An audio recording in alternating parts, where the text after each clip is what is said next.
আমি ফিলিস্তিনের গলি গলি চিনি, আমি ফিলিস্তিনের মাটি চিনি। আমার চেয়ে বেশি ফিলিস্তিন চিনেন না আপনারা, আপনারা তো মিডিয়ায় চিনেন। আমার মতো ফিলিস্তিনের গলি চিনেন না। আমি 14 বছর আগে গিয়ে আসছি ফিলিস্তিন। আমি ওয়াদিয়ে খলিল চিনি, আমি চিনি ইব্রাহিম খলিল কোথায় শুয়ে আছে, আমি চিনি মুসা আলাইহিস সালাম কোথায় ঘুমাইতেছে, যেটাকে ওয়াদিয়ে মুসা বলে। আমি 14 বছর আগে মুসা আলাইহিস সালামের শ্বশুর বাড়িতে দাওয়াত খেয়ে আসছি। অহংকার করে বলতেছি না, বুঝানোর জন্য বলতেছি। আমি চিনি ফিলিস্তিনের জমিন কোন জমিন, যেখানে এখনো 70 জন নবী ঘুমায় আছে, যেটাকে দিয়ারুল আম্বিয়া বলে, নবীদের দেশ বলে, নবীদের দেশ। উলামা কিতাব উঠাকার পড়া দেখো, ফিলিস্তিনকে বলে দিয়ারুল আম্বিয়া, নবীদের দেশ হলো ফিলিস্তিন। যেখানে আল্লাহর রাসূলকে জন্য, মুহাম্মদুর রাসূলুল্লাহর জন্য 1.25 লক্ষ নবীদেরকে আল্লাহ একত্রিত করছিলেন। আমাদের নবীজি যেখানে ইমামত করছেন, ওনাদের সামনে বক্তৃতা দিছেন, ওইখান থেকে আরো সে টেকআপ করছেন। মেরাজে গেছেন, ওই জমিন 40,000 এই পর্যন্ত মারা গেছে। দুনিয়ার সবচেয়ে বেশি আবাবিলের বসবাস ফিলিস্তিনে। দুনিয়ায় যত আবাবিল আছে এর চেয়ে বেশি আবাবিল আছে ফিলিস্তিনে। বিশ্বাস হয় না? না মানে বুজুর্গ হবে না, আমি তো দেখে আসছি চোখে। ফিলিস্তিনে কিন্তু আবাবিলকে আল্লাহ হুকুম দেন না, তো দেন না কেন? আবাবিলকে হুকুম দিলেই তো পারেন। আল্লাহ তো দৃষ্টান্ত দুনিয়াতে দেখাইছেন, কাসফিম মাকুল, হাতির উপরে মারতে দেরি, পাউডার হইতে দেরি হয় না। পাথর তো কয়েক টন ওজন ছিল না। হুজুররা বলুক না কতটুক পাথরের ওজন ছিল। একটা মটর ডাইলের সমান পাথর ছিল। বুট ডাইল আছে না, বুট, একটা বুটের চেয়ে ছোট পাথর ছিল।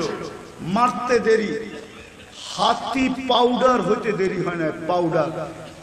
ওই আবাবিল তো এখনো রাখা আছে, কিন্তু পাঠান তো না, পাঠান তো না, পাঠান না কেন? দোয়া তো আমরা করি। গত রমজানে আমি ভাবতেছিলাম, গত রমজানের আগেই তো যুদ্ধ শুরু হয়েছে, ঠিক না? গত রমজানে আমি ভাবতেছিলাম মনে হয় এইবার 2 ঈদ হবে, একটা ফিলিস্তিনের স্বাধীনতার ঈদ আর একটা আমাদের রোজার ঈদ। আপনি বলবেন কেন? কেননা 2 হেরেমে যে কান্না দেখছি আমি, কান্না আমার জীবনে এরকম চোখের পানি আমি 2 হেরেমে দেখি নাই। একদিকে তো ইমাম কাঁদতেছে, বেতের নামাজের ভিতরে যখন দোয়ায় কুনুত পড়ে, কুনুতে নাজেলা পড়ে, তখন যে কাঁদতেছিল, আরেক দিকে মুসল্লি কাঁদতেছে।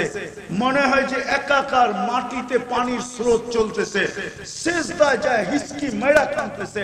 আমি ধারণা করতেছিলাম যে এবার 2 ঈদ হবে, কিন্তু ওই ঈদও গেছে, কোরবানি ঈদও গেছে। 1 বছর পার হয়ে আরেক বছর আসার বিলকুল দ্বার প্রান্তে চলে আসছে। আজ পর্যন্ত আমাদের চোখের পানি কবুল হওয়ার সারা দুনিয়ার মুসলমান কাঁদতেছে, উলামা কাঁদতেছে, ফজালা কাঁদতেছে, আল্লাহওয়ালারা কাঁদতেছে। মা বোনরা যখন মিডিয়ায় দেখে, হয়তো পাওয়া যাবে এই গ্রামে কোনো মা বোনও পাওয়া যাবে, সে যখন ফিলিস্তিনের চিত্রগুলা মিডিয়ায় দেখে, কেননা মা বোনদের চোখের পানি অনেক কাছে, দিল বড় নরম, পাওয়া যাবে এই গ্রামে বহুত মা ওই চিত্র দেখা কাঁদে। কসম খোদা, 5 তারিখে আমি ছিলাম না, আমি জুলাইয়ের 18 তারিখে বাংলাদেশ থেকে গেছি। আমি প্রথম গেছি লন্ডন, ইংল্যান্ড আমার সফর ছিল। 5 তারিখ ওই দিন আমি সকালবেলা ফজরের পরে আমার ফ্লাইট ছিল কানাডায়। আমি প্লেনে ছিলাম, 8 ঘন্টার ফ্লাইট ছিল। 5 তারিখে নামার পরে আমি দেশের অবস্থার খবর পাইছি। কিন্তু এখন যখন আমি চিত্রগুলা দেখি, আজ পর্যন্ত একটা চিত্র আমি 10 সেকেন্ড দেখতে পারি না, আমার ভিতরে সয় না।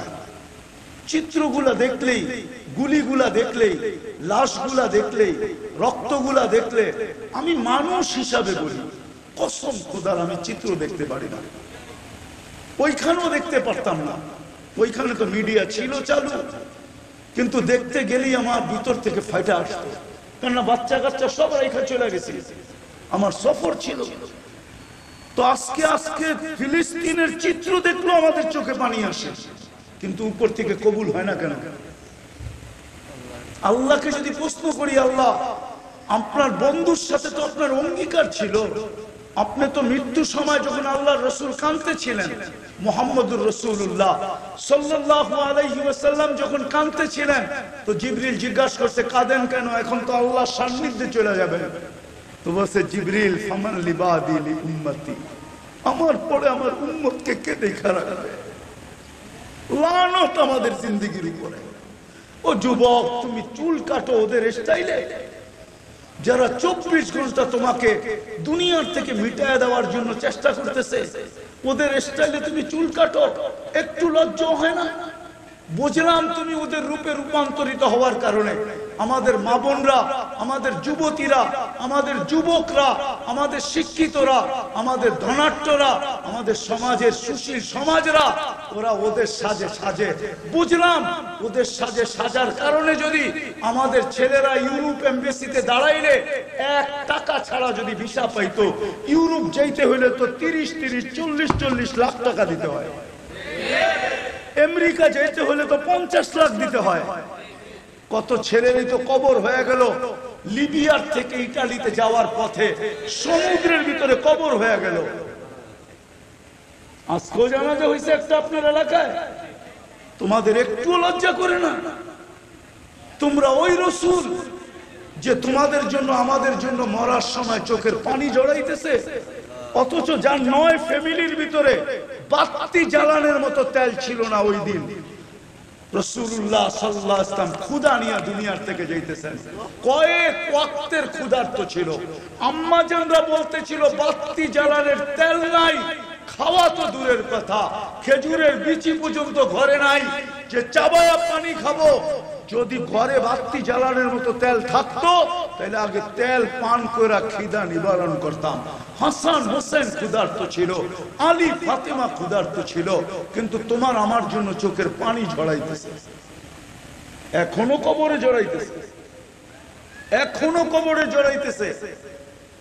কবর থেকে যখন উঠবেন, আবুল সামরকান্দি রহমতুল্লাহ আলাইহি বলেন, কবর থেকে যখন উঠবে ওয়াহুয়া ইয়াবকি ওয়া ইয়াকুল, চোখে পানি নিয়ে উঠবে আর বলতে বলতে উঠবেন, জিবরিল ময়দান তো খালি, ডাইনে দেখলে খালি দেখি, বামে দেখলে খালি দেখি, সামনে দেখলে খালি দেখি, পিছে দেখলে খালি দেখি, আমার উম্মত কই? উম্মত কোথায় গেল? জিবরিল সান্ত্বনা দিবে, আপনি ব্যতীত কেউ ওঠে নাই, না কোনো নবী, না কোনো রাসূল, না কোনো উম্মত, না আপনার উম্মত। আপনাকে প্রথমে উঠানো হয়েছে, শান্ত হন, নিয়ে যাবে মাকামে মাহমুদে, কিন্তু ওই চেয়ারের পাশে তো দাঁড়ায় থাকবে, হাত রাইখা বসবে না। অথচ আমার সমাজে তো একটা ইউনিয়ন পরিষদের চেয়ার পাওয়ার জন্য মরতে রাজি, মারতে রাজি, মাকে মার কুল খালি করতে রাজি, তাজা রক্ত ঢালতে রাজি, নববধূকে বিধবা করতে রাজি, ছোট ছোট বাচ্চাদেরকে এতিম করতে রাজি। কি রাখা আছে একটা ইউনিয়ন পরিষদের চেয়ারের ভিতরে? আমাদের নবী তো আমাদের নবীজি তো মাকামে মাহমুদ পাবে, যে দুটা চেয়ার আল্লাহ নিজে বানাইছেন, একটা নিজের জন্য কুরসি আর একটা বন্ধুর জন্য মাকামে মাহমুদ। বসবে তো না, ওলামা বলুক বসবে, হাত দিয়ে দাঁড়ায় থাকবে, আল্লাহ জিজ্ঞেস করবে কেন বসবেন না? একটু পয়সা দেখেন না চেয়ারটা কেমন? বলছে আমি বসলাম, চেয়ার যদি আমাকে উড়ায় জান্নাতে নিয়ে গেল তাহলে আমার উম্মতকে দেখবে কে? বসবো না। দ্বিতীয় যুক্তি, আমি উম্মতকে অঙ্গীকার দিয়ে আসছি, আমি হাউজে কাউসারে অপেক্ষা করব, উম্মত যেন আমার অপেক্ষা না করতে হয়, হাউজে কাউসারের কাছে আমি ছুটে যাব। আমি উম্মতকে বইলা আসছি মাউইদুকুমুল হাউজ, আমি তোমাদের জন্য হাউজে কাউসারে অপেক্ষা করব। পিপাসিত উম্মত আসবে আর আমি আসতে দেরি, নিজের হাতে পানি পান করাইতে দেরি করব না। ও যুবক, এই কথা বইলা তোমাকে পান করাবে, বলবে পেয়ালা নিয়া ঠোঁটে লাগায় বলবে ইশরাব লা তাসমান বাদাহা আবাদা, পান কর যত মনে চায়, পিপাসা আর কোনোদিন তোকে বিরক্ত করবে না। দ্বিতীয়, আমি ছুটবো মিজানের কাছে, যদি পাল্লা না ঝুঁকে আমার উম্মতের, আমি ওইখানে হাত উঠায় দিব, কেননা আপনার প্রতিশ্রুতি সালতুতা, আমি চাইলে নাকি দিবেন, শাফি তুশাফা, আমি সুপারিশ করলে নাকি মঞ্জুর করবেন। আপনি আমাকে অঙ্গীকার দিবেন দুনিয়াতে থাকা অবস্থায়, লা ইউখসিকা ফি উম্মতিক, আপনার উম্মতের ব্যাপারে আমি আপনাকে লজ্জিত করব না। আমার উম্মতের পাল্লা যদি সামনে না ঝুঁকলো, এখনই তো মাইকে ঘোষণা হবে মুহাম্মদুর রাসূলুল্লাহ সাল্লাল্লাহু আলাইহি ওয়াসাল্লামের অমুক নামের বাপের নাম এটা, দেশ এটা, এলাকা এটা, সে চিরদিন অসফলতা অর্জন করছে, চিরদিনের জন্য অসফলতা অর্জন করছে, সে দুযোগের অধিকারী হয়ে গেছে। তো আমার চেহারাটা থাকবে তো থাকবে কোথায়? চতুর্থ, আপনি বলছেন আমাকে রাজি করে ছাড়বেন। আমি অঙ্গীকার দিয়ে আসছি দুনিয়াতে, যেদিন অদ্দোহা নাযিল হয় ওই দিন অদ্দোহার ভিতরে আছে সাউফা ইউতিকা রাব্বুকা ফাতারদা।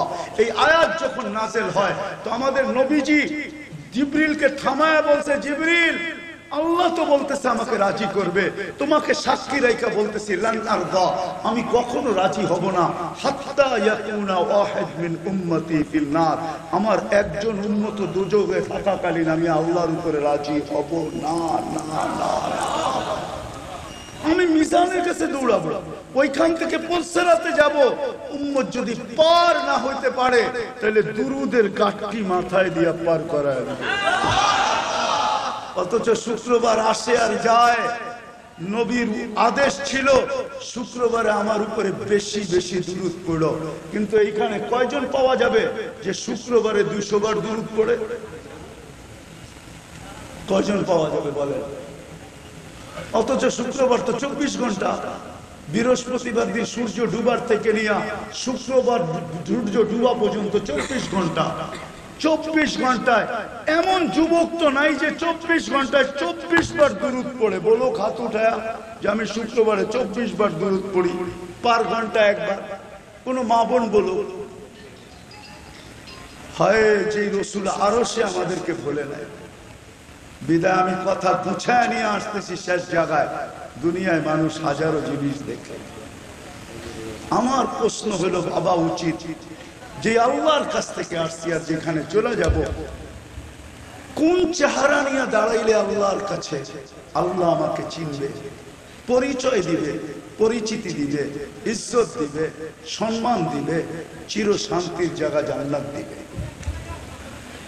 কোন চেহারা নিয়ে গেলে, কি নিয়ে গেলে দিবে, কোন পরিচয় নিয়ে গেলে দিবে? চিন্তা করেন এটাকে। চিন্তায় রাস্তা খুলে দিবে, চিন্তা না করলে রাস্তা খুলবে না। যে কালকে আল্লাহর কাছে কি নিয়ে যাব, কি নিয়ে গেলে আমি পরিচয় পাব। বেশি কিছু লাগবে না, ওটার জন্যই তো মুহাম্মদুর রাসূলুল্লাহ সাল্লাল্লাহু আলাইহি ওয়াসাল্লাম আসেন। এই উম্মতকে দুটা জিনিস নিয়ে গেলেই হবে, একটা হলো ঈমান, একটা হলো আমল। কি? ঈমান আর ঈমান আর ঈমান আর এটা শিখতে হবে। আর শিখার জন্য আলহামদুলিল্লাহ আমি জানি বাংলাদেশের জমিনের মতো জমিন আমি পাই নাই। কোরিয়া আমার 103 নম্বর দেশ ছিল, 103 নম্বর। কয় নম্বর? আমি অহংকার করে বলতেছি না, আমি দুনিয়ার ঘোরার আলোকে বলতেছি। বাংলাদেশের মতো এরকম পরিবেশ দুনিয়ার কোথাও নেই। শিখার জন্য, জানার জন্য, বুঝার জন্য, করার জন্য বাংলাদেশের মতো এত সুন্দর পরিবেশ দুনিয়ার কোথাও নেই। মক্কা, মদিনা, বাইতুল মুকাদ্দাস ভিন্ন, এই তিনটাকে নিয়ে তুলনা হয় না। এই তিনটা ব্যতীত দুনিয়ার কোন দেশ বাংলাদেশের সাথে তুলনা করতে পারবে না। ওই পরিবেশ এই দেশে আছে, হক্কানি আলেম আছে, আল্লাহওয়ালা আছে। আমি জানি আপনাদের পুরা রায়পুরা হাজার হাজার বড় বড় আলেম আছে না? নাই? কয় হাজার আলেম আছে রায়পুরায় জানেন? কয়টা মাদ্রাসা আছে বড় বড়? দাওরায়ে হাদিস একটাও নাই। কয়টা আছে? 8-10টা দাওরায়ে হাদিস মাদ্রাসা আছে একটা থানা। অথচ বাংলাদেশটা নিউ ইয়র্কের সমান না। নিউ ইয়র্ক বাংলাদেশের 4টার সমান। 4টা। কয়টা? ওটা শুধু একটা প্রদেশ।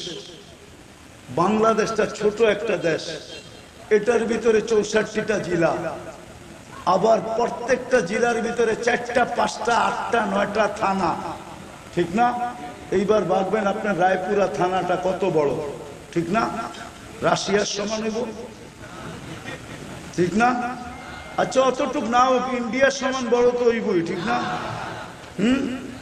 যেটাকে বলে ব্যাঙ্গের লাপের 1 লাপও না, ঠিক না?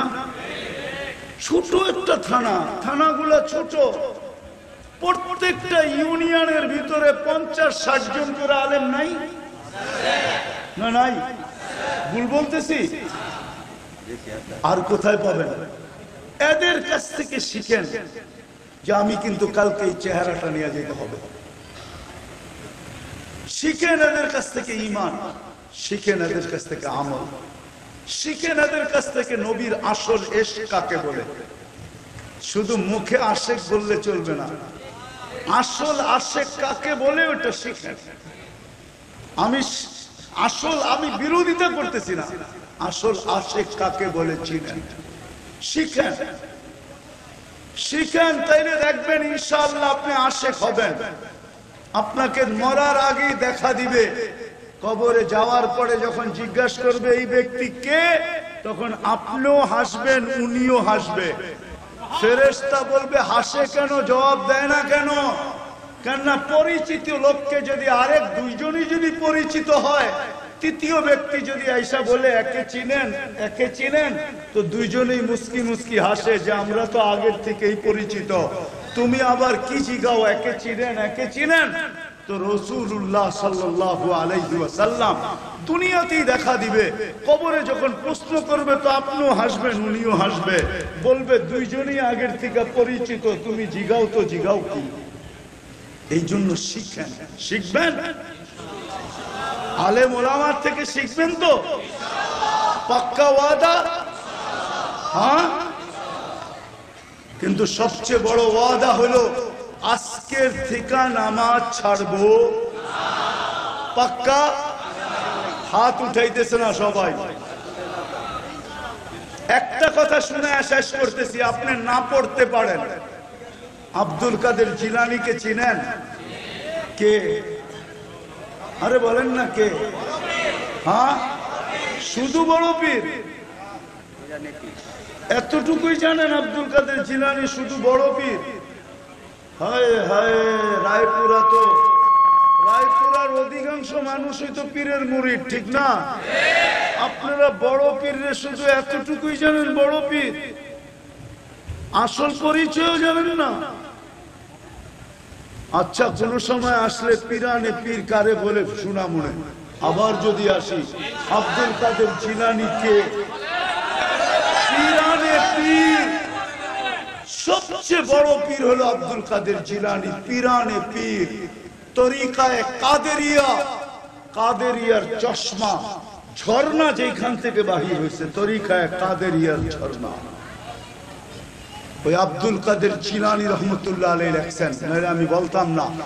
উনি লেখছেন শুকর সকালবেলা ঘুমের থেকে উঠা আল্লাহকে বলে আলহামদুলিল্লাহিল্লাযী খালাকানি, প্রশংসা ওই আল্লাহর যিনি আমাকে অস্তিত্ব দিয়েছেন, আবতারা খালকি, সৃষ্টির ভিতরে সবচেয়ে নিকৃষ্ট গুলা, তারপরও তো অস্তিত্ব দিয়েছেন।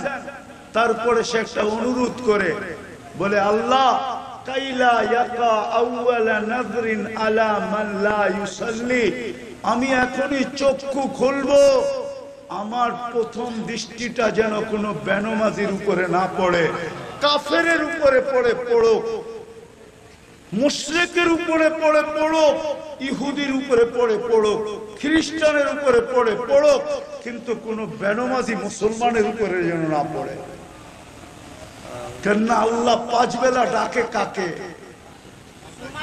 কাকে ডাকে? কাকে ডাকে?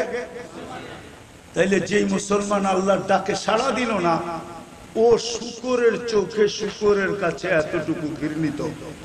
বিদায় আপনি না পড়তে পারেন, আমার কোনো আপত্তি নেই, কিন্তু এটা মনে রাখবেন শুকরের চোখে আপনি এতটুকু নিকৃষ্ট। এই জন্য অঙ্গীকার করি আজকের থেকে নামাজ ছাড়বো। পাক্কা ওয়াদা?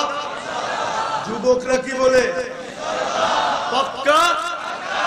বিলকুল। বিলকুল। আল্লাহ আমাদেরকে আমল করার তৌফিক দান করেন। ওমা আলাইনা ইল্লাল বালাগ। না হুজুর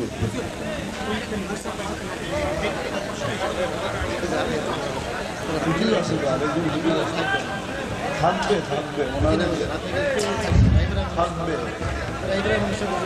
আল্লাহুম্মা লাকাল হামদ কামা ইয়ানবাগি লিজালালি ওয়াজহি ওয়া আযীমি সুলতানি।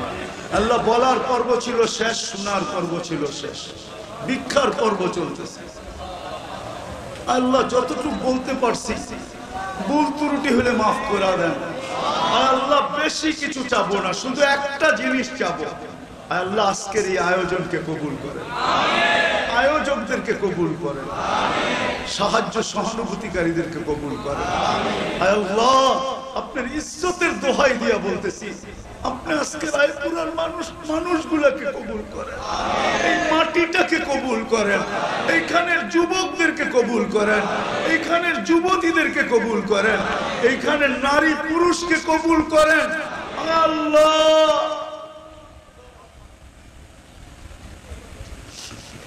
দুনিয়াতে শত পরিবেশ দেখছি আমি, আল্লাহ ওই পরিবেশের গুলার মতো রায়পুরার পরিবেশটাও বানায় দেন।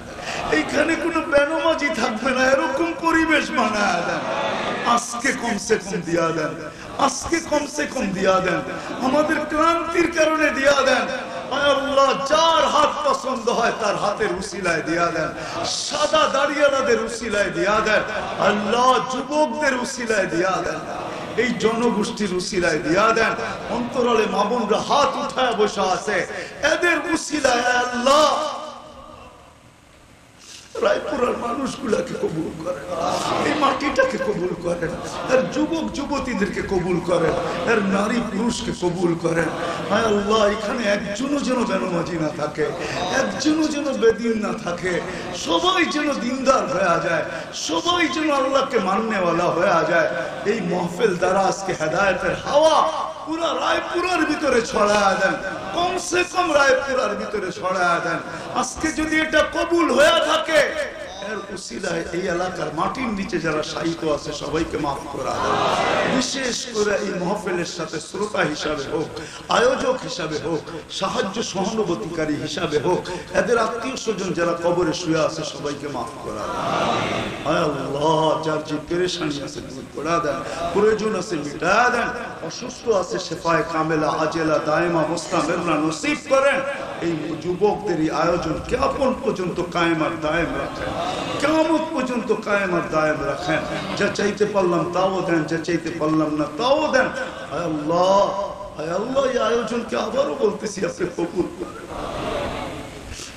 আনাস রাদিয়াল্লাহু তাআলা আনহু দস্তরখানে আল্লাহ রাসূল খানা খায়া হাত মুছছিলেন, হাত, উনি জীবনভর এই দস্তরখানকে কোনোদিন পানি দিয়ে পরিষ্কার করতেন না, ময়লা হইলে আগুনে নিক্ষেপ করতেন। আগুন ময়লাকে ছাই বানায় দিত, উনি বাহির করে ঝাড়া দিতেন, ফকফকে হয়ে যেত। বন্ধুরা জিজ্ঞাসা করতো, আনাস এই জাদু কোত্থেকে শিখলি?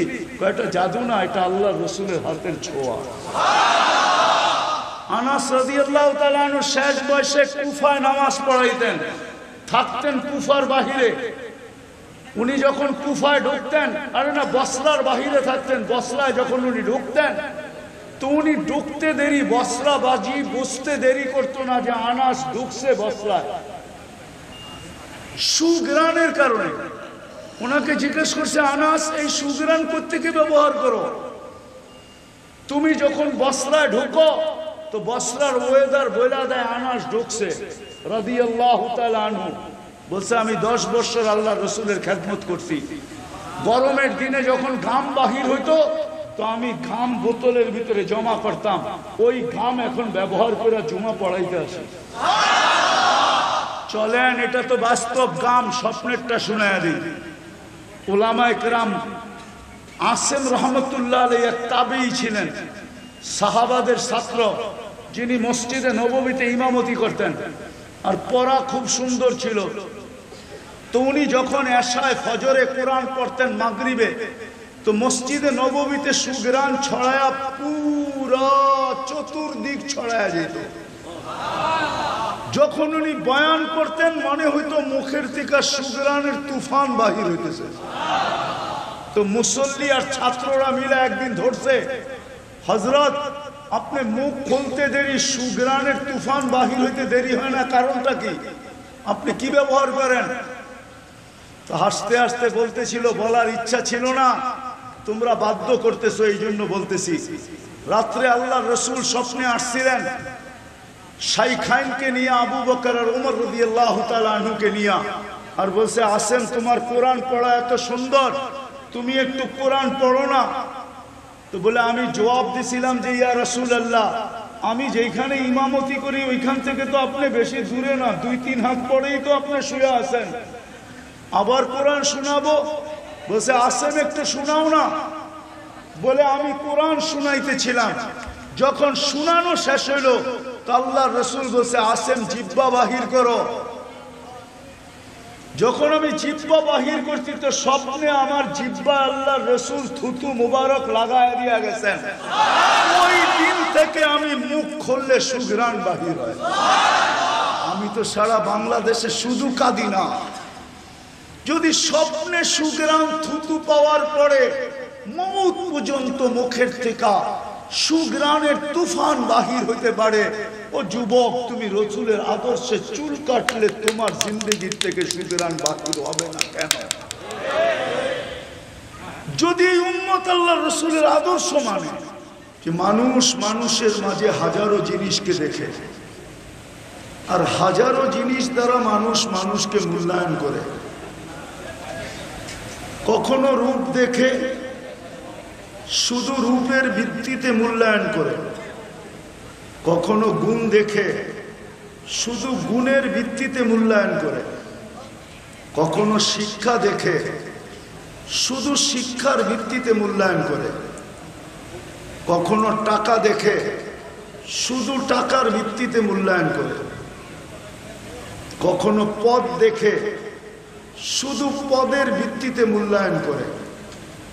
এরকম হাজারো জিনিস মানুষ মানুষের মাঝে দেখে, আর এই হাজারো জিনিসের মাধ্যমে মানুষ মানুষের মূল্যায়ন করে। কিন্তু আমার এটা আলোচনার বিষয় না।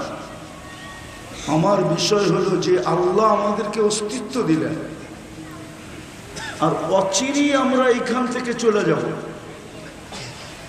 এমন না যে রায়পুরার মানুষ চলে যাবে, গুলশানের মানুষ থাকবে, এমনও না। দুনিয়ায় আসার সিরিয়াল আছে, যাওয়ার কোনো সিরিয়াল নাই। এই জন্যই ফেরেশতারা আল্লাহকে প্রশ্ন করছিলেন, লাম্মা আখরাজা যুররিয়াতা আদম, আদম আলাইহিস সালামের সন্তানদেরকে যখন ওনার পিঠ থেকে বাহির করা রূহের জগতে আল্লাহ একত্রিত করছেন, তো সংখ্যা দেখা ফেরেশতাদের চক্ষু কপালে উঠছিল। ফেরেশতারা আল্লাহকে প্রশ্ন করছেন, আল্লাহুম্মা লাম ইয়াসাই ফিদ দুনিয়া, আল্লাহ এত কেন বানাইছেন? দুনিয়া তো জায়গা নিবে না, কেননা দুনিয়াটা আমরা দেখতেছি বড়, আসলে এটা বেশি বড় না। মাত্র 24,000 মাইল হলো আমাদের এই দুনিয়াটার ফুটবলটা। কত? 24,000 মাইল। আমাদের দুনিয়াটা ঘোরে ঘন্টায় 1000 মাইল, 24 ঘন্টায় একবার প্রদক্ষিণ হয়। এই জন্য আমাদের রাত দিন 24 ঘন্টায়। ফেরেশতাদের প্রশ্ন ছিল, এত কেন বানাইলেন? জায়গা তো নিবে না। তা আল্লাহ প্রতি উত্তরে বলছিলেন, জাআলতু লাহুমুল মাউতা, মৌত অবধারিত, আসবে আর যাবে, জাগার অভাব হবে না। তো মৌত অবধারিত, আসার সিরিয়াল আছে, যাওয়ার কোনো সিরিয়াল নাই। বিধায় আমি আসল জায়গায় আসি, যে আল্লাহ আমাদেরকে অস্তিত্ব দিলেন, আবার অচিরেই ওনার কাছে চলে যাব। কোথায় বাস করি এটা মানুষের বিষয়, কোথায় বাস করি এটা মানুষের বিষয়। মানুষ মানুষকে জিজ্ঞাসা করে তুমি কোন জেলা, কোন থানা, কোন ইউনিয়নের, কোন গ্রামের, এটা মানুষের বিষয়, আল্লাহর বিষয় না।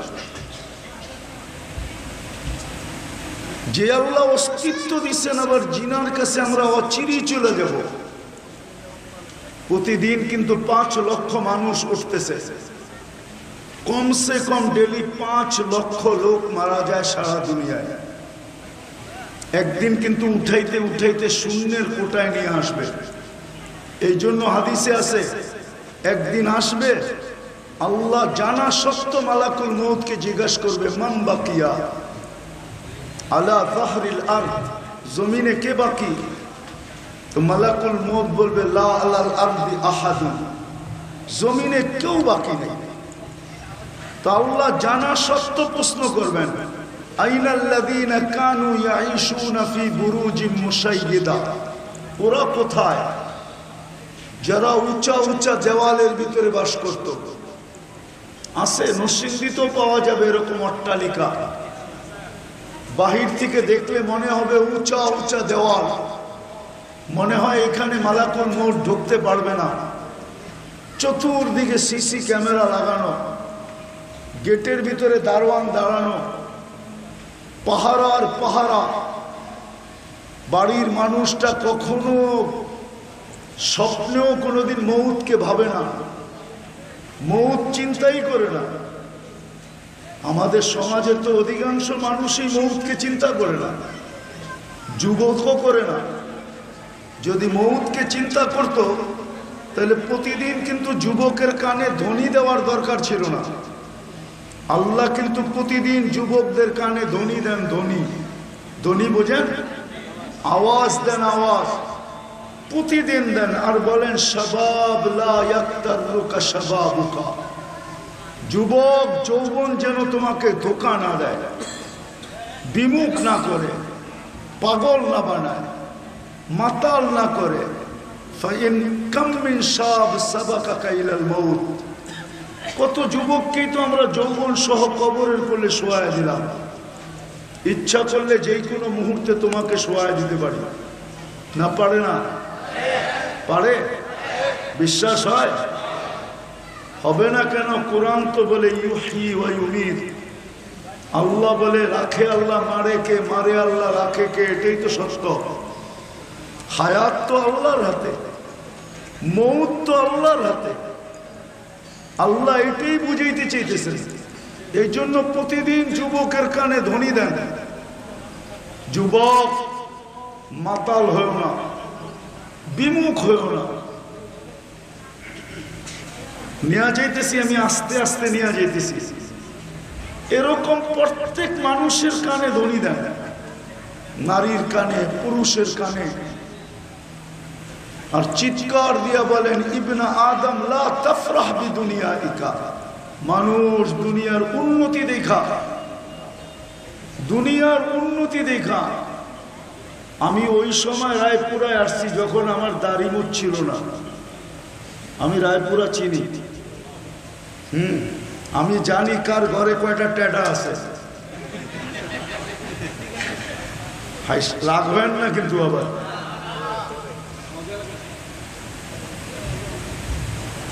যেদিকেই থাকুক আছে তো। আমার যখন দাড়ি ছিল না তখন আমি রায়পুরা আসছি, আমি রায়পুরা চিনি। কিন্তু আজ থেকে 40 বছর আগে রায়পুরা আর আজকের রায়পুরা কত উন্নত। প্রত্যেক ঘরে ঘরে ওয়াইফাই, ঠিক না? প্রত্যেকের হাতে হাতে অ্যান্ড্রয়েড সেট, ঠিক না? প্রত্যেকের বাড়ির ভিতরে কি বলে এটাকে, ডিশের লাইন, শত শত চ্যানেল দেখে বসা বসা, ঠিক না? 40 বছর আগে কিচ্ছু ছিল না। আমার মনে আছে আমি কোত্থেকে হাইটা কই আসছি, বলবো না কোত্থেকে হাইটা কই আসছি আমি। আবার কতটুকু নৌকা দিয়া ঢুকছি, তারপরে আবার কতটুকু নৌকা দিয়া যায় আবার সেই উঠছি মেইন রোডের উপরে। তো আল্লাহ আমাদেরকে সতর্ক করেন, উন্নতি যেন তোমাদেরকে বিমুখ না করে, পাগল না করে, মাতাল না করে। ফাইন্নাকা গায়রা মুখাল্লাদ, তুমি কিন্তু চিরঞ্জীব না। তো যেটা বুঝাইতেছিলাম, প্রতিদিন কিন্তু আল্লাহ উঠাইতেছেন। মালাকুল মউতকে জিজ্ঞাসা করবে, কে বাকি? বলবে কেউ নাই। ইল্লা আহলুস সামাওয়াত ওয়া আনতাল হাইয়ুল লাযী লা তামুত। আকাশওয়ালারা বাকি, আপনি চিরঞ্জীব। আল্লাহ বলবে আকাশে ঝাড়ু লাগাও, আকাশে ঝাড়ু লাগাবে, 7 আকাশ খালি করবে। আপনি বলবেন আজকে কি আকাশে কেউ আছে? ওলামাদেরকে জিজ্ঞাসা করেন কেউ আছে না নাই? 4 আঙ্গুল জায়গা খালি নাই আকাশে। ইল্লা মালাইকাতুন কায়েম, কেউ দাঁড়ানো, ইল্লা রাকি, অথবা রুকুতে, আও সাজিদ, অথবা সিজদায়, আও জালিস, অথবা বসা অবস্থায়, জন্ম লগ্ন থেকে কিয়ামতের সকাল পর্যন্ত আল্লাহর গুণগানে রত। ঝাড়ু দিবে, 7 আকাশ খালি। আল্লাহ জিজ্ঞাসা করবে এইবার, তো বলবে লা আলাল আরদি ওয়ালা আলাস সামাওয়াত, আকাশও নাই জমিনও নাই, ইল্লাল্লাযীনা ইয়াঈশুনা তাহতা আরশিক ওয়া আনতাল হাইয়ুল লাযী লা তামুত। বলবে জমিনও নাই আকাশও নাই, শুধু যারা আপনার আরশের নিচে আছে ওরা আছে, আর আপনি চিরঞ্জীব। আল্লাহ বলবে আরশের নিচে ঝাড়ু লাগাও। আরশের নিচে যারা আছে তাদেরও মৃত্যু হবে। আল্লাহ জানা সত্য জিজ্ঞাসা করবে এইবার কে? তো বলবে লা আলাল আরদি ওয়ালা আলাস সামাওয়াতি ওয়ালা তাহতা আরশিক ইল্লা ইসনা আশার।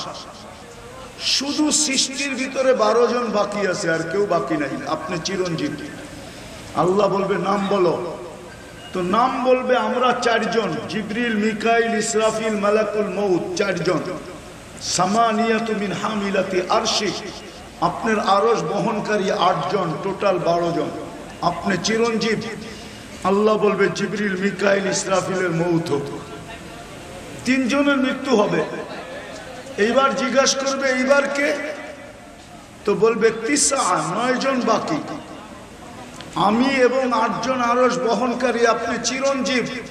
আল্লাহ বলবে আমার আরশ বহনকারীদের মৃত্যু হোক।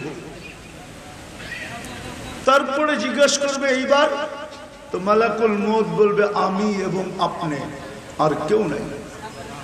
তা আল্লাহ বলবে ফাতামুত আনতা, এবার তোমার পালা, তুমি মরো। লিআন্নী কাতাবতুল মাউতা আলা মান তাহতা আরশি, কেননা আমার সিদ্ধান্ত এটাই, আমার আরশের নিচে যে আছে তাকে মরতে হবে। ও আনতা তাহতা আরশি, তুমি আমার আরশের নিচে। শুধু চিরঞ্জীব হইল আল্লাযী ফাওকা আরশি, যে আমার আরশের উপরে বিরাজমান, অর্থাৎ আল্লাহ উনি নিজে চিরঞ্জীব। সায়ুলকি আলাইহি সাকারাতাল মাউত, উনার উপর আল্লাহ মৃত্যুর যাতনা ঢালবেন। উনি একটা চিৎকার দিবেন আর পড়বেন, আর বলবেন লাউ আলিমতু সাকরাতাল মাউত মা কাবাসতু আরওয়াহাল মুমিনিন। মৃত্যু সম্বন্ধে যদি কিঞ্চিত ধারণা আমার থাকতো, তাহলে মোমেন মুসলমানকে কোনোদিন আমি এত কষ্ট দিয়া নিয়ে আসার দায়িত্ব নিতাম না। বিদায় চলে যেতে হবে, ভালো মতে শোনেন, কাজে দিবে। যাওয়ার কোনো সিরিয়াল নাই, আসার সিরিয়াল আছে। কে কখন যাবে কেউ জানে না, কে কখন যাব জানি না। বিদায় চিন্তা করেন যে এই চেহারাটা নিয়ে আল্লাহর সামনে দাঁড়াবো কিভাবে, কার মউত কখন আসবে কেউ জানি না। যেথায় থাকি এতে তাতে কিছু আসে যায় না, যত উন্নত জায়গায় থাকো।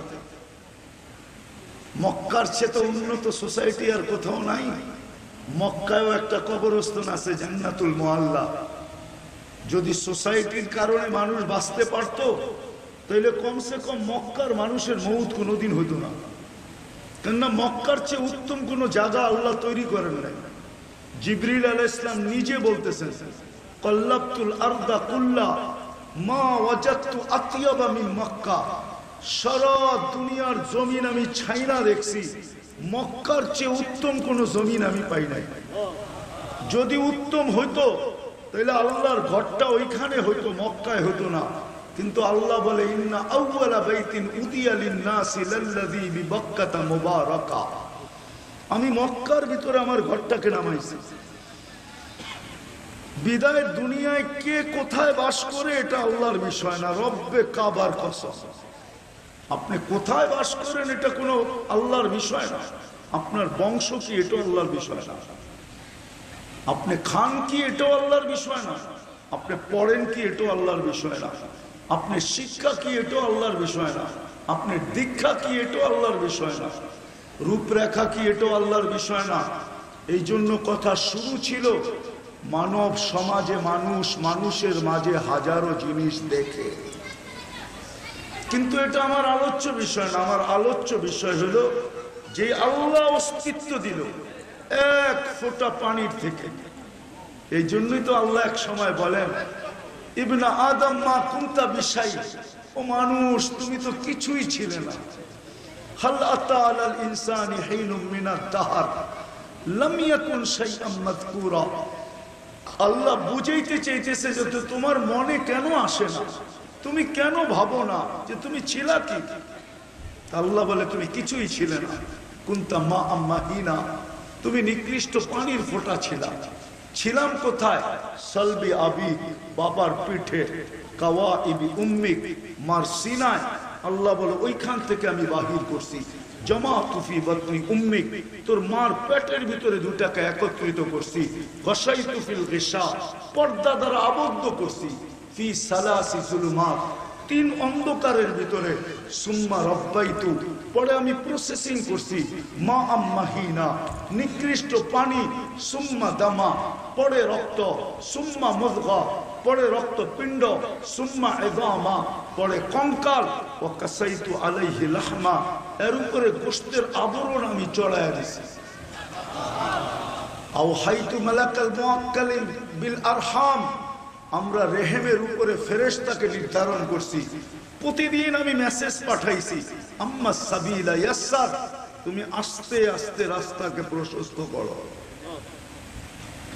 আস্তে আস্তে প্রশস্ত করো। শুধু এইখানেই শেষ না, জাআলতু লাকা হানানা, হায় মার দিলে যদি বাচ্চার ভালোবাসা না হইতো, রব্বে কাবার কসম, কোন মা সন্তানকে পেটে ধারণ করতে পারতেন না।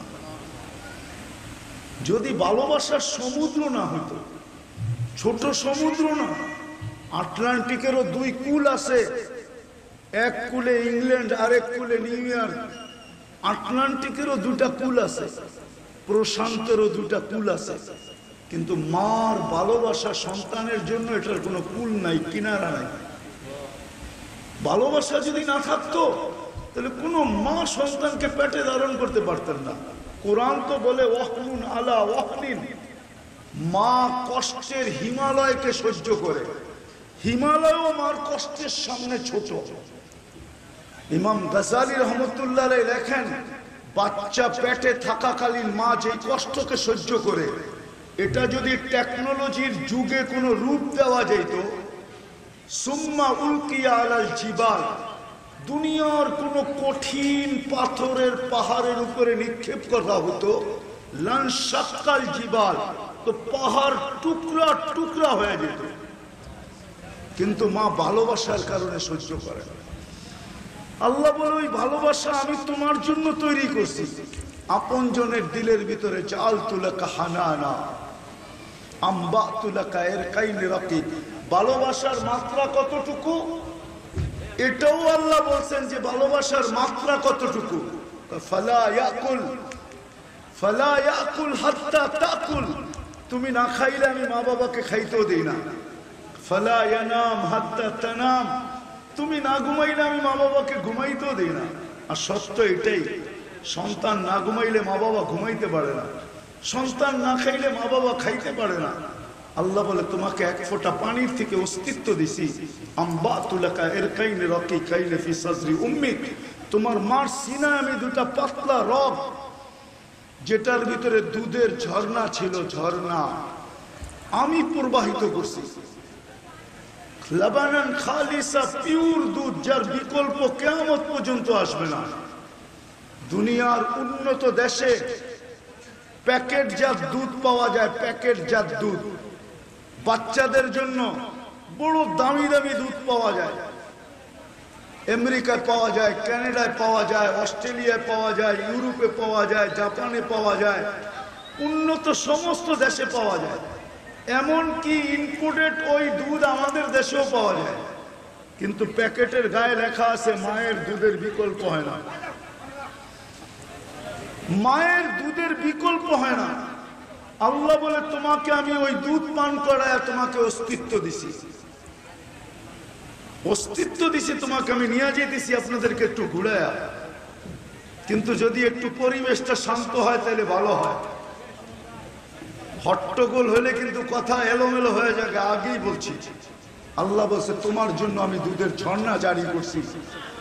হাররান ফি শীতা, শীতের ছোঁয়া লাগতে দেরি, আমি দৌড়ে আইসা গরম করতে দেরি করি নাই। বারিদান ফি সাইফ, গরমের ছোঁয়া লাগতে দেরি, আমরা ছুটে আইসা ঠান্ডা করতে দেরি করি নাই। এইভাবে যে আল্লাহ অস্তিত্ব দিল, তারপরে আল্লাহ সাজাইলেন। যুবক ভালো মতে বোঝো, হয়তো যৌবনের তাড়নায় তুমি এখন ভাসতেছ, যৌবনে তুমি এখন ভাসতেছ, কিন্তু যৌবনটা কি করে হলো এটাই দেখাইতেছি। আল্লাহ বলতে চাইতেছেন, আল্লাহ তোমাকে আমি অস্তিত্ব দিছি, এইভাবে অস্তিত্ব দিছি। অস্তিত্ব দিলে কি হবে?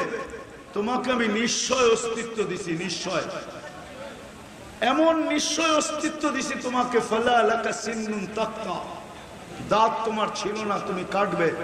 ওয়ালা লাকা লিসানুন তানতিক, জিহ্বা ছিল কিন্তু বাকশক্তি ছিল না। ওয়ালা লাকা উযুনুন তাসমা, কান ছিল কিন্তু শ্রবণ শক্তির কার্যকারিতা ছিল না। ওয়ালা লাকা আইনুন তানদুর, চক্ষু ছিল কিন্তু দৃষ্টি শক্তির কার্যকারিতা ছিল না। ওয়ালা লাকা আকলুন তুমাইয়িজ, মগজ ছিল কিন্তু ভালো মন্দ বুঝার ক্ষমতা ছিল না। ওয়ালা লাকা কলবুন তাতাফাক্কার, দিল ছিল, চিন্তা কি জিনিস তুমি জানতে না। ওয়ালা লাকা ইয়াদুন তাফতিশ, হাত ছিল, ধরার ক্ষমতা ছিল না। ওয়ালা লাকা রিজলুন তামশি, পাও ছিল কিন্তু চলার ক্ষমতা ছিল না। কুনতা সগীরা, তুমি বড় ছোট ছিলে। কুনতা সগীরা, তুমি বড় ছোট ছিলে। কুনতা যায়ীফা, তুমি বড় দুর্বল ছিলে। কুনতা জাহেলা, তুমি বড় অজ্ঞ ছিলে। আমি তোমাকে সাজাইছি, সাজাইতে সাজাইতে সাজাইতে সাজাইতে যুবককে যৌবনে আইনা দাঁড় করায় দিছি। আজকে যুবকের যৌবন দেখা হাজারো মানুষ চোখ উঠায় তাকায়। কতজন তো এরকমও পাওয়া যাবে, যুবক যুবককে পাওয়ার আশায় ওড়না পর্যন্ত গলায় পেঁচাইতে চায়। যুবককে যুবতী পর্যন্ত, যুবক যুবতীকে যুবতী পর্যন্ত আইনা আমি দাঁড় করায় দিছি। কত যুবক তো আছে সারা বছর অপেক্ষা করতে থাকে যে এই বছর 14 তারিখে হয়তো মেসেজ দেয় নাই, আগামী বছর 14 তারিখে হয়তো আমাকে মেসেজ দিবে আই ডট ডট ইউ। এই বছর হয়তো গোলাপ ফুল দিয়ে পটাইতে পারি না, আগামী বছর পটায় নিমু। কিন্তু এই যুবতীকে এই পর্যন্ত কে আইনা দাঁড় করাইল? নারীকে নারীত্ব পর্যন্ত কে দাঁড় করায় দিল? আরে জোরে বলেন না। আল্লাহ বলতে ভয় পান কেন? আল্লাহ বললে 40 নেকি পাওয়া যায়, 40 নেকি। এই উম্মত 1 নেকি দিয়া জান্নাতে যাবে, 1 নেকি দিয়া। এটা উম্মতে মুহাম্মাদি। চিনেন উম্মতে মুহাম্মাদি? চিনেন? চিনি তো না, যুবকরা তো জানেও না উম্মতে মুহাম্মাদি কাকে বলে। উম্মতে মুহাম্মাদি মানে কি? ও যুবক বলো না, হ্যাঁ রাগ হয় না, আমি বিরোধিতা করতেছি না। চিনি উম্মতে মুহাম্মাদি কাকে বলে? আমরা মুহাম্মাদুর রাসূলুল্লাহ, আবার বলেন মুহাম্মাদুর, আবার বলেন মুহাম্মাদুর, মুহাম্মাদুর রাসূলুল্লাহ। যতবার বলবো 120 নেকি পাবো। আল্লাহ যতবার বলবো 40 নেকি পাবো। আর আল্লাহ যতবার মনের থেকে বলবে ততবার ভিতরের ভিতরে আলো হইতে থাকবে, ভিতরে আলো পয়দা হবে, আলো। বিশ্বাস হয় না? যত আলো দেখতেছি সেটা লাইটের হোক, সেটা লাইটের হোক আর বিদ্যুতের হোক আর সোলারের হোক, আর সেটা চাঁদের হোক আর সূর্যের হোক, যত আলো দেখি আল্লাহ নিজে বলতেছেন সব আলো আমার ভিতর থেকে বাহির হয়েছে। এই জন্যই কোরআন বলে আল্লাহু নূরুস সামাওয়াতি ওয়াল আরদ। যত আলো তুমি দেখো এই আলো বাহির হয়েছে কার থেকে? কার থেকে? কার থেকে? এটা ফুটা বাহির হয়েছে আল্লাহর থিকা। আল্লাহ শব্দের থিকা আলোর ঝর্ণা বাহির হয়ে আসছে। এই জন্য যে যতবার আল্লাহ বলবে তার ভিতরে তত বেশি আলো হবে। আলো আলো। আজকে তো এই মজলিসে একজনও নাই 100 বার আল্লাহ বলে। বলুক একজন ডেলি 100 বার আল্লাহ বলে। ওই 2 জন বলে আছে, 3 জন বলে আছে, 4 জন বলে আছে, বাকি এত বড় জনসমুদ্র একজনও নাই। 4 জন তো এই মজমার সামনে আটার ভিতরে লবণও হয় নাই। আল্লাহ আপনাদেরকে জাযায়ে খায়ের দেখ। এই 4 জনকে উচিত তো ছিল আমাদের প্রত্যেকের বলা, ও যুবক তোমাকে আল্লাহ যৌবন দিল, তুমি ডেলি একবারও আল্লাহ বলতে পারো না? জানো যৌবনের দাম কত? হ্যাঁ, তোমাকে কেউ দেখা চোখ টিপি দেয় কি দেখা? তোমার যৌবন দেখা। তোমাকে একজন যে রাত্রে মোবাইলে চ্যাট করে কি দেখা? আরে বলো কি দেখা? তৃতীয় লিঙ্গকে আজ পর্যন্ত কে চ্যাট করছে বলো? তৃতীয় লিঙ্গকে আজ পর্যন্ত কে ফুল দিছে বলো? তৃতীয় লিঙ্গকে দেখে কে আজ পর্যন্ত চোখ টিপি দিছে বলো? আরে বলো। হ্যাঁ, খালি তৃতীয় লিঙ্গ দেখলে খালি হাতে থাপড় দেয়, এটাই করছো ঠিক না? তোমাকে যৌবন কে দিল? তুমি তো একবারও ডেলি আল্লাহ বলো না। বলো। বলুক এক যুবক যে ডেলি আমি মনের থেকে একবার 24 ঘন্টা একবার মনের ভিতর থেকে উপর দিকে তাকায় বলি আল্লাহ। বলি তো না? এই উম্মত তো 1 নেকি দিয়ে জান্নাতে যাবে। 1 নেকি। আল্লাহ বললে তো 40 নেকি। মুহাম্মাদুর রাসূলুল্লাহ বললে 120 নেকি। আমরা উম্মতে মুহাম্মাদি। কি উম্মতে? কার উম্মত আমরা? কার উম্মত? কার উম্মত? মুহাম্মাদুর। আরে সবাই বলেন না কার উম্মত? কিন্তু যুবকের চুল দেখলে তো বোঝা যায় না। ওরা তো চুল কাটে নেটে দেখা, ডিজাইন নেটের থেকে নিয়ে আসে। রায়পুরায় 50 টাকা দিয়ে চুল কাটা যায়, উর্দে 100 টাকা। ওরা তো রায়পুরা সেলুনে যে 500 টাকা দিয়ে চুল কাটে। জিজ্ঞেস করে ঈদের সময় তো 1000 টাকা দিয়ে কাটে। তাহলে তুমি কি করে বললা তুমি উম্মতে মুহাম্মাদি? বলো। রাগ হয়েও না আমার উপরে, পায়ে হাত রাখি। এই উম্মত তো 1 নেকি দিয়ে জান্নাতে যাবে যদি উম্মত হয়। আজকে তো চেহারা দেখলে বোঝা যায় না এরা উম্মতে মুহাম্মাদি। যুবকের চুল দেখলে বোঝা যায় না, নারীর পেপর দেখলে বোঝা যায় না, যুবতীদের চলন দেখলে বোঝা যায় না, হয় বুড়াদেরকে দেখলেও বোঝা যায় না। একদিকে মসজিদে নামাজ হইতেছে, আরেকদিকে 4 দোকানে বসে বুড়া মানুষ, তারপরও টেলিভিশনের ভিতরে চোখ লাগায় বসে আছে। এটা কি উম্মতে মুহাম্মাদি? উম্মতে মুহাম্মাদি তো 1 নেকি দিয়ে জান্নাতে যাবে। কয় নেকি দিয়া? আমি হাদিস দিতেছি, কিয়ামতের দিন একজনের 1 নেকির দরকার হবে। আল্লাহ বলবে যাও আপনজনের কাছ থেকে 1 নেকি নিয়ে আসো, 1 নেকি হইলেই তোমার জান্নাত, তুমি পাস, চিরদিনের জন্য জান্নাত দিয়ে দেব। তো সে ছুটবে, আপনজনের কাছে যাবে, মার কাছে যাবে, বাবার কাছে যাবে, বাড়ির কাছে যাবে, বোনের কাছে যাবে, স্ত্রীর কাছে যাবে, সন্তানের কাছে যাবে, বন্ধুর কাছে যাবে, বান্ধবের কাছে যাবে, আত্মীয়র কাছে যাবে, স্বজনের কাছে যাবে। কেউ পরিচয় পর্যন্ত দিবে না। নেকি তো দিবে দূরের কথা, কেউ পরিচয় দিবে না যে এদের আপনজন। নৈরাশ হয়ে যখন ফিরে আসবে, ভাবতে ভাবতে যে দুজক আমার জন্য অবধারিত, অপরিচিত একজন তাকে ডাকবে, ডাইকা বলবে তোর চেহারার এই দুরবস্থা কেন? বলে আপনজনের কাছে বললাম, পরিচয় তো দিল না, নেকি তো দিবে দূরের কথা, তোমার কাছে বইলা কি লাভ হবে? বলে বইলা তো দেখো। তো বলবে একটা জিদের ঠেলায় বলবে, বারবার যখন বিরক্ত করবে, বারবার বলার জন্য যখন বাধ্য করবে, তো বিরক্ত হয়ে বলবে 1 নেকি লাগবে, 1 নেকি। বলে তারপরে বলে 1 নেকি হলে পাস, জান্নাত মিলা যাবে। তো জেবের থেকে 1 নেকি বাহির করে দিবে, ল 1 নেকি। 1 নেকির জন্য এই দুরবস্থা। তো এক নেকি পাবে আর খুশিতে আত্মহারা হয়ে ছুটবে, আল্লাহর কাছে যায় বলবে আমার ফাইলটা লন। কেননা পাওয়ার সাথে সাথে বাপ হয়ে গেছে। বাপ কি বুঝেন না? পাস তো হয়ে গেছে, ঠিক না?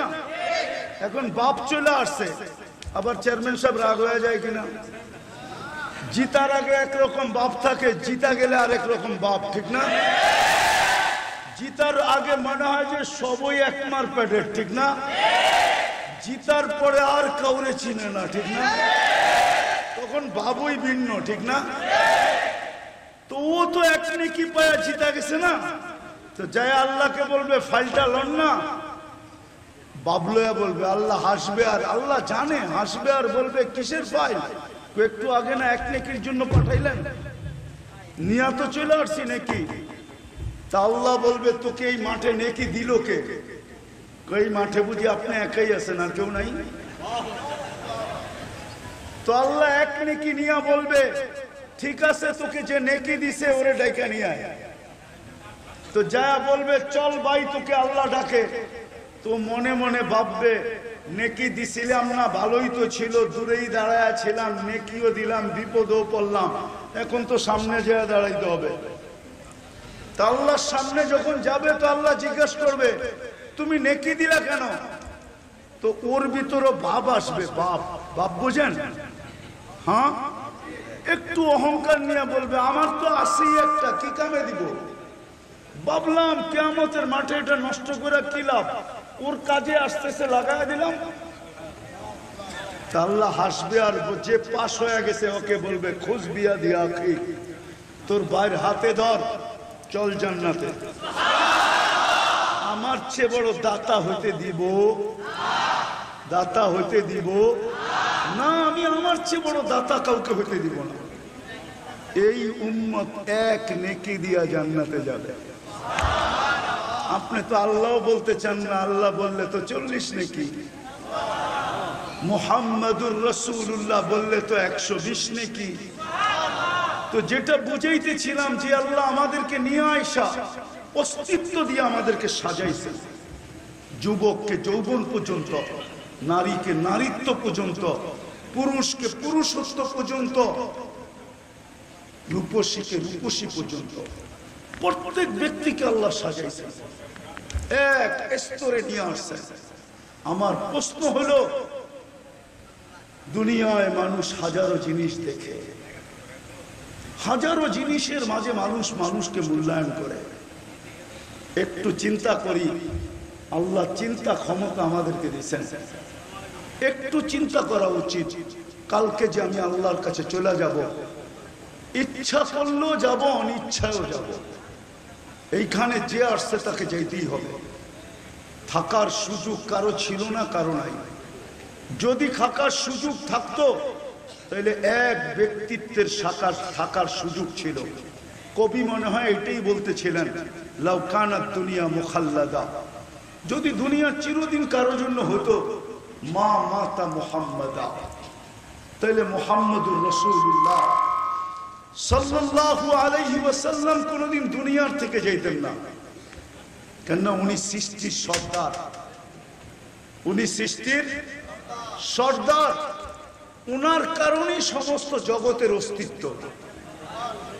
আদম আলাইহিস সালাম আল্লাহকে জিজ্ঞাসা করতেছিলেন, মান হুয়া কাতাবতু ইসমাহু মা ইসমি, উনিকে যার নামটা আপনার নামের সাথে মিলায়া রাখলেন, উনিকে। তো আদম আলাইহিস সালাম আল্লাহ জিজ্ঞাসা করছে কোথায় দেখলাম? কয় কেন? প্রথম তো আরশে দেখলাম। আল্লাহ জিজ্ঞাসা করছেন আরশে কি দেখলেন? তুমি আরশে কি দেখলে? তো বলে আরশে লেখা ছিল ইন্নানি আনাল্লাহ লা ইলাহা ইল্লা আনা মুহাম্মাদুন আবদি ওয়া রাসূলি, যে আমি একমাত্র আল্লাহ, মুহাম্মদ আমার সাল্লাল্লাহু আলাইহি ওয়াসাল্লাম আমার বান্দা এবং রাসূল। প্রথম তো আরশে দেখছি। বলে তারপর? বলে যেই ফেরেশতা আমাকে জান্নাতে নিয়ে যাওয়ার জন্য আসছিল, স্বাগত জানায়া সবার কপালে লেখা দেখছি লা ইলাহা ইল্লাল্লাহ মুহাম্মাদুর রাসূলুল্লাহ। এটা আবার কে? যেমন যুবকরা পয়লা বৈশাখে মাথায় পট্টি লাগায় না, কি জানি লেখা থাকে, এসো হে বৈশাখ, ঠিক না? কি স্বাগত নববর্ষ, ঠিক না? থাকে না? ফেরেশতাদের এইখানেও লেখা ছিল। বলছে আর কোথায় দেখলে? কেন, জান্নাতের গেটেও তো লেখা ছিল। তারপর বলে জান্নাতের প্রত্যেকটা বস্তুর ভিতরে এই কলেমা খচিত ছিল। উনি কে? আল্লাহ বলে তুমি চিনো না? বলে আসলাম ওই তো জুমা 8 দিন, কোত্থেকে চিনবো? আল্লাহ বলে লাউলাহু লামা খালাকতুকা ইয়া আদম, উনি না হইলে তোমার অস্তিত্ব হতো না। উনি চিরদিন থাকতেন, আমরা থাকবো না, চলে যাব। চলে যাব, কবির কথাই সত্য হবে। মিলে খাক মে আহলে শাহ कैसे कैसे, জমি খা গই নওজওয়ান कैसे कैसे। এক সময় বাংলাদেশও জমিদারি প্রথা ছিল, প্রত্যেক অঞ্চলেই জমিদারদের বাড়ি ঘর এখনো রয়ে গেছে, কিন্তু জমিদারও নাই, জমিদারিও নাই। কবির কথাই সত্য, একদিন আসবে মিলে খাক মে আহলে শাহ कैसे कैसे। বড় বাদশাদেরকে জমিন বেনিশ করে দিছে, मिले खाक में अहले शाह कैसे कैसे, जमी खा गई नौजवान कैसे कैसे। কত যুবকই তো এরকম ছিল যার দাপটে জমিন কাঁপতো, যার দাপটে পুরো এলাকা কাঁপতো। যে রাস্তা দিয়ে বাহির হইলে মানুষ খবর পাইতে দেরি, রাস্তা খালি হইতে দেরি হতো না। এরকম শত না হাজারো না লাখো যুবক আছে মাটি যাকে ভেনিশ করে দিছে, কোন অস্তিত্বহীন করে দিছে। कभी एटाई बोले अजल ने न छोड़ा किसरा न दाड़ा, उसी से सिकंदर सा फाते भी दिहारा। हर एक लेके क्या क्या हस सुधारा, परा रह गया यही ठाट सारा। शुद्ध ঐতিহ্য থেকে যায়। আজকে যেরকম নওয়াব বাড়ি, আহসান মঞ্জিল, নওয়াব আহসানুল্লাহর ঐতিহ্য রয়ে গেছে, নওয়াব আহসানুল্লাহ নাই।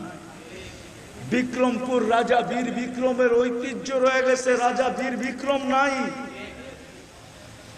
লালবাগ কিলা আছে, মালিক নাই। সোনারগাঁ আছে, ঈশা খাঁ নাই। রাজবাড়ি আছে, রাজা নাই। স্বপ্নপুরী আছে, দিনাজপুরে মালিক নাই। নাটোরের রাজবাড়ি আছে, রাজা নাই। এটাই সত্য, একদিন ঐতিহ্য আমাদের থেকে যাবে। চাই সেই ঐতিহ্য বড় হোক আর ছোট হোক, দেখা যাবে ছোট ঐতিহ্য রয়ে গেছে।